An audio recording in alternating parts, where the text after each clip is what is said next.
अस्मद्गुरुभ्यो नमः। अस्मद् परम गुरुभ्यो नमः। अस्मद् सर्वभ्यो नमः। श्री राधा कृष्णाभ्यां नमः। श्रीमते रामानुजाय लंबोदरं परमसुन्दरैकदन्तं परमं पवित्रम् बुद्धदिवाकरनिभोज्वलकान्तिकान्तं विघ्नेश्वरम् अखण्डमण्डलाकारं व्याप्तेन चराचरं तत्पदं दर्शितं तस्मै श्रीगुरुवे नमः। नारायण नमस्कृत्य नरं चैव नरोत्तमं देवीं सरस्वतीं व्यासं ततो जयमुदीरये। परमात्मीडं नटवरवपुः कर्णिकारं यद्वासं सुतक्षं वैजयन्तीं तन्वान् वेणुरदर्शुधिया पूरयन् गोपवृन्दैर्वृन्दारण्यं सुभद्रं प्रावसिद्धिः। राम राम रघुनंदन राम राम श्री राम राम सीताग्रज राम राम राम राम रण कर कश राम राम श्री राम शरण रामचंद्र चरणों मनसा स्मरामि श्री रामचंद्र चरणों वचसा श्री रामचंद्र चरणों शिरसा नमामि श्री रामचंद्र चरणों शरणं रामाय रामभद्राय रामचंद्राय वेदसे सीताय पते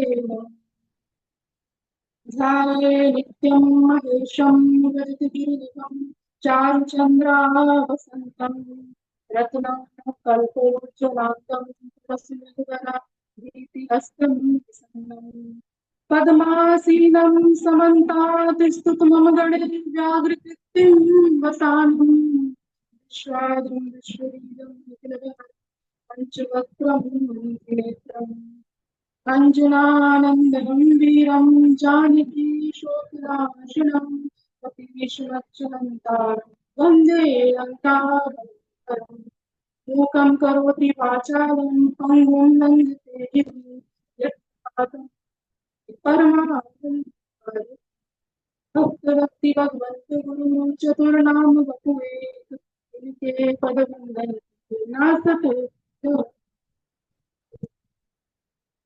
अखिल ये प्रयत्नी परमात्मा पुरुषोत्तम गुण निलय कौशल्य आनंद नंदन परम ब्रह्म परम सौंदर्य माधुर्य लावण्य सुधा सिंधु परम आनंद सरोवर समुद्र पंकज कौशल्य आनंद वर्धन अवध नरेंद्र नंदन हृदय वनस वैजंती जनक नरेंद्र नंदन भगवती वासुकी परा अम्बा जगेश्वरी माँ सुनैना की आंखों की पुत्रिका विदेजा जनकजा जनकाधिराज कन्या जनक राज किशोरी वैदेही मैथिली श्री राम प्राण वल्लभ श्री जानकी जी। इन दोनों युगल श्री सीता रामचंद्र भक्त चरण कमलों में कोटि कोटि नमन मस्तक नमन एवं अभिनंदन। चारों भैया चारों महिला कोटि कोटि श्री हनुमान जी महाराज के चरणों में भी बारंबार नमस्कार। उपस्थित भगवत भक्त श्री राम कथा में आप सभी कोटि कोटि सज्जनों, हम सब जो है अत्यंत ही भाग्यशाली हैं जो वेद रूपी वाल्मीकि रामायण श्री राम कथा को सुनकर पावन संकल्प हृदय में धारण। जब जो है कई कई जन्मों के जब हमारे पुण्य विदित होते हैं तब जाकर जो है हमको भगवान की यह सुंदर पढ़ने को और सुनने को प्राप्त होती है। तो आइए अब सब हम सब जो है कथा यात्रा में प्रवेश करें। अब भगवान की यह कथा अगर हमें प्राप्त हो रही है तो परमात्मा की हम पर विशेष कृपा है। भगवान शिव ने भी मैया पार्वती से यही कहा था, अति हरि कृपा पाप दे अब कृपा दो प्रकार की है। एक होती है सामान्य कृपा और एक होती है विशेष। सामान्य कृपा से संसार मिलता है, संसार के सारे सुख, वैभव, ऐश्वर्य, पद, प्रतिष्ठा सब प्राप्त होता है, परंतु प्रभु की कथा तो हमें तभी प्राप्त होती है जब हम पर विशेष कृपा होती है। तो हम सब जो है अत्यंत ही भाग्यशाली हैं कि हम पर जो है प्रभु की विशेष कृपा हुई। अब प्रभु श्री राम की ये जो कथा है, इसकी तो बड़ी भारी महिमा कही गई। मंगल करनी कलिमल श्री कथा रघुनाथ की, गति पुर कविता सहित की, जो सरित पावन पाठ की। प्रभु श्री राम की कथा तो कल्याण करने वाली है, कलयुग के सभी पापों हरण करने वाली है, सभी पापों का नाश करने वाली है। और प्रभु की यह कथा तो अनंत है। चरितम रघुनाथस्य शतकोटि प्रवेशतरम, एक एक मक्षर पुंसा महापातक।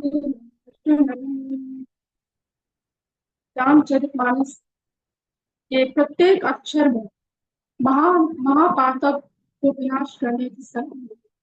अब इस संसार में प्रभु श्री राम जी से बढ़कर सत्य मार्ग में चलने वाले, सत्य मार्ग में आरूढ़ कोई दूसरा हो ही नहीं सकता। रामायणकार श्री राम से चरितान्वितम अर्णम शास्त्र, रामचरित से संयुक्त शास्त्र ये रामायण है। अब रामायण को हम अगर सरल शब्दों में समझने समझे तो श्री राम जी का आयन आयन अर्थात जहाँ प्रभु श्री राम सपरिकर निवास है। श्री राम अयते प्राप्ते एन तद रामायण, जिसके द्वारा प्रभु श्री राम की प्राप्ति हो जाए उसे ही रामायण कहते हैं। अब प्रभु श्री राम जी की कथा का फल क्या है? तो सर्व पाप प्रशमनम दुष्ट ग्रह निवारण, सभी प्रकार के पापों को नष्ट करने वाली है, समस्त ग्रहों की बाधाओं की निवृत्ति करने वाली है। अब ग्रहों की संख्या तो जिसमें से कुछ शुभ ग्रह हैं, कुछ जो है पाप ग्रह, परंतु इसके अतिरिक्त भी एक अत्यंत मंगलकारी ग्रह, जब वह ग्रह हमें स्वीकार कर लेता है तो अन्य ग्रहों की अन्य ग्रह से हमारा कुछ भी बिगाड़ नहीं सकते हैं। हम कथा शब्द का अर्थ जानेंगे। का अर्थ होता है आनंद और का अर्थ होता है स्थापना, जो आनंद की स्थापना करा दे वही कथा। अब इस संसार में किस प्रकार से आनंद से रखा जाए, यह राम कथा हमें बताती है, सिखाती है। जो भी भक्त जन श्रद्धा को इस प्रकार श्रवण करते हैं वे रोग से, शोक से, गर्व से मुक्त हो जाते हैं और जो है प्रसन्नता पूर्वक जीवन उस वैराग्य भाव से परिचित हो जाते हैं जो प्रभु श्री राम जी में था, जिसे धारण करके उन्होंने उस 14 वर्ष की वनवास ऐसे बिताया मानो 14 दिन। अब मनुष्यों को बंधन तभी बांधता है जब उसके अंदर जो है स्वामित्व की भावना आ जाती है, अहम की भावना आ जाती है। राम जी ने अपने पिता के राज्य को ऐसे इस प्रकार से त्यागा, किसी राग को किसी वस्तु में राग लिया। अब यह संपूर्ण रामायण त्याग और बलिदान से भरी हुई है। प्रभु श्री राम और माता जानकी का बिछड़ना तो इसकी पराकाष्ठा है। जब पिता के वचनों के द्वारा प्रभु श्री राम को वनवास हुआ तो उन्होंने इस राजपाट को त्याग एक क्षण में त्याग दिया। माता सीता, जनक नंदिनी जो एक राजकुमारी थी, महलों में जिनका जो है में पली बड़ी, और एक चक्रवर्ती राजा की पुत्र वधू, फिर भी उन्होंने सारे सुखों का प्रसन्नता पूर्वक सारे सुखों का त्याग कर दिया और अपने पति व्रत धर्म का प्रभु श्री राम के साथ बने। लक्ष्मण जी उन्होंने भी जो है बलिदान का प्रदर्शन किया, सारे सुखों का त्याग कर दिया और वन में जाकर प्रभु श्री राम और माता जानकी की 14 वर्षों तक सेवा की। भरत जी जिनका त्याग भी जो बड़ा ही दिव्यमान, उनके लिए तो सारा सिंहासन तैयार था पर उन्होंने उसको स्वीकार नहीं किया और प्रभु श्री राम की पादुका को सिंहासन में रख 14 वर्षों तक राज्य के सारे उत्तरदायित्वों का निर्वाह करते हुए अयोध्या के बाहर एक टीला बनाकर निवास किया और अपने बड़े भ्राता के समान ही 14 वर्ष तक अत्यंत तपस्या भरा जीवन दिया। राजीव लोचन राम छले तजि बाटु पुराने जुटाओ किनारे। कमल के समान नेत्र अपनी पत्नी सीता और भाई लक्ष्मण के साथ ऐसे चले मानो जैसे 2 दिन के हो।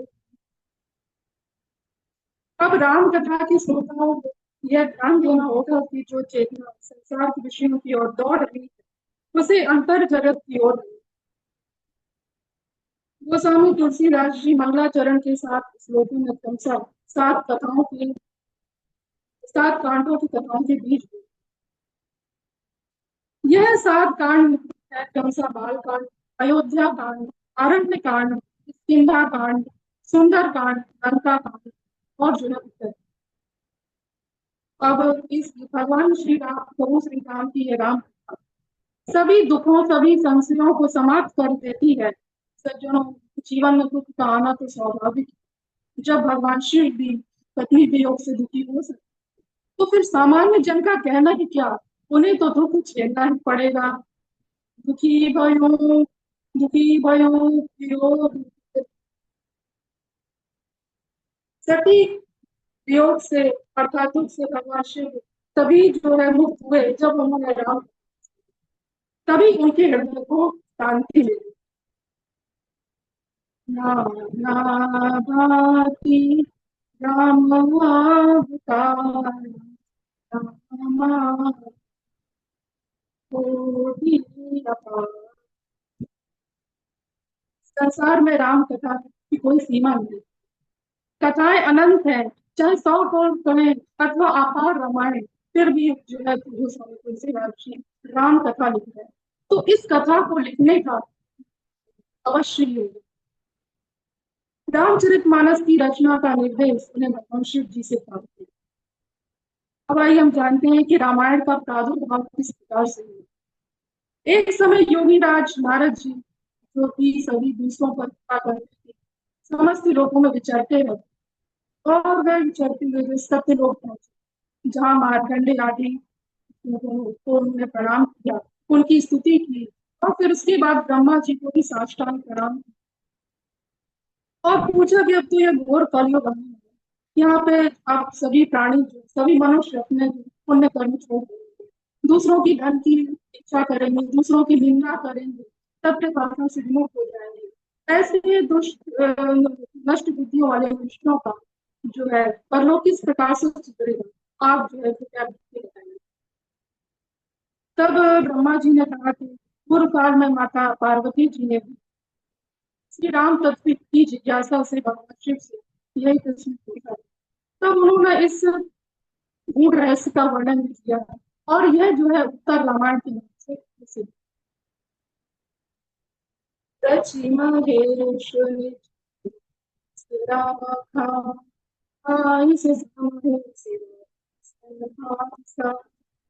गोस्वामी तुलसीदास जी महाराज जिनके द्वारा आज जगत में वही चरित्र प्रकाशित हो रहा है, लोगों को जो है श्री राम जी के सम्मुख बना रचि महेश निज मानस अर्थात शिव जी ने इसको रच कर अपने हृदय में धारण किया। पाई सुसमहु शिवा सन्नस और सुअवसर पाकर माता पार्वती जी से कहा, इससे उनके हृदय को जो है अत्यंत ही प्रसन्न और प्रसन्न होकर उन्होंने रामचरितमानस अब मानस की परंपरा को आगे बढ़ाते हुए तुलसीदास जी कहते हैं कि सर्वप्रथम इसे शिव जी ने माता पार्वती जी से कहा, भक्ति के रूप में उन्होंने कहा भुसुंडी जी से कहा, भुसुंडी जी ने यादवल जी से और उन्होंने और आगे भी यह कथा परंपरा इसी प्रकार से जारी। और मुझे हरि भगत सुजाना सुनहि समुझई विधिना। और जो हरि के भक्त है सज्जन है वह इस चरित्र को नाना प्रकार से जो कहते हैं सुनते हैं समझते हैं। अब इस कथा में इतने सौभाग्य का दर्शन हो रहा है तो इसका प्रमाण प्रमाण यदि हम श्रीमद् भागवत महापुराण से देखें तो जब जो है राजा परीक्षित को सुखदेव जी भागवत कथा सुना रहे थे अस्पताल में, तो स्वर्ग से सभी देवता आए, वहां स्वर्ग का अमृत लेके आए और कहा कि राजा परीक्षित को तो मृत्यु का भय है, अतः आप हमें ये स्वर्ग का अमृत खिला दीजिए और हमें बदले में तुम्हें हम दें। जब उन्होंने इस प्रकार का प्रस्ताव रखा तो सुखदेव जी कहने लगा, आप सबको हमने मुझे ठग दिया है। और वहां से जो है कहा, कहाँ कांच का टुकड़ा और कहाँ मणि, तुम्हारा स्वर्ग का अमृत तो कांच का टुकड़ा है और भगवान की यह कथा अमृत तो मणि से भी बढ़कर। अब लेन देन विनिमय तुम सामान्य वस्तुओं में ही हो और तुम कह रहे हो कि कथा अमृत और स्वर्ग का अमृत का लेन देन, तो यह संभव नहीं। तुम्हारा स्वर्ग का अमृत दो कौड़ी का कांच का टुकड़ा टुकड़े के समान है और भगवान की यह कथा तो बहुमूल्य हीरे जवाहरात। अब जो स्वर्ग का अमृत है वह तो मनुष्य को दीर्घ जीवी बनाता है। पुण्य जीव होने के बाद वापस जो है हमें यहाँ पृथ्वी में आना पड़ता है, परंतु जो भगवान की जो कथा अमृत है वह तो मनुष्य को दिव्य जीवी बनाती है, सभी पापों का नाश करने वाली। और इस प्रकार से उन्होंने देखा तो जो कथा देवताओं के लिए भी दुर्लभ है वह हमें सुलभ है, हो रही है, हमें प्राप्त हो रही है, तो परमात्मा की हम पर विशेष कृपा। जब मनुष्य योनि में परमात्मा की विशेष कृपा होती है तब जो है कथा यात्रा में हम सबको यात्री बनाने का अवसर मिलता है। बोलिए श्री रामचंद्र भगवान की जय, हनुमान जी की जय, जी की जय, जय जय श्री राम, जय जय श्री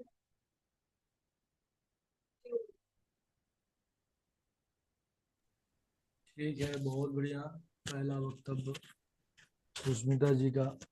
ठाकुर जी कृपा बनी रहे राघवेंद्र सरकार की, और धीरे धीरे और बढ़िया बेहतर होता ही जाएगा। बहुत अच्छा। ठीक है, अब हमारे झा जी हैं। बहुत सुंदर कथा सुष्मिता जी, बहुत सुंदर। और रामायण का उद्भव और उसका विकास भी आपने बहुत अच्छी तरह से बताया। हम लोग सुनकर बहुत प्रसन्न हुए।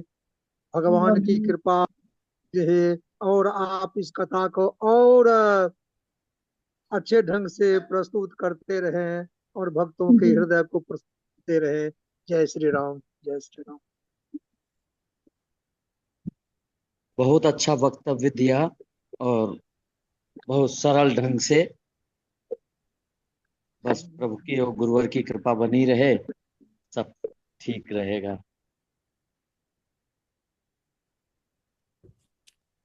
अति सुंदर सुष्मिता जी, बहुत अच्छा लगा। गुरु जी की कृपा आशीर्वाद बना रहे। गुरु जी की कृपा से